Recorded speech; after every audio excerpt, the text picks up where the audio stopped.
रवींद्र धंगेकर यांनी शरद पवारांची भेट घेतली आहे। यावेळी माध्यमांशी बोलताना त्यांनी भाजपचे उमेदवार मुरलीधर मोहोळ यांच्यावर टीका केली। भाजपकडे पैलवान असेल तर आमच्याकडे वस्ताद आहे असा टोला धंगेकरांनी लगावला।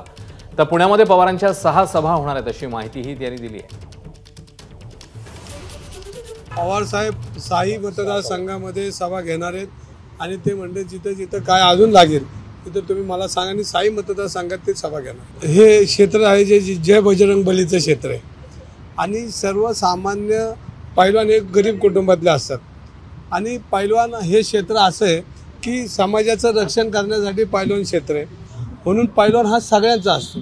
आणि आपण बघितलं असेल तर ह्या सगळ्या काळामध्ये मुरली मोहोळांनी किती पैलवानला अर्धा लिटर दूध पाजलं ह्याचा हिशोब त्यांनी दिला पाहिजे।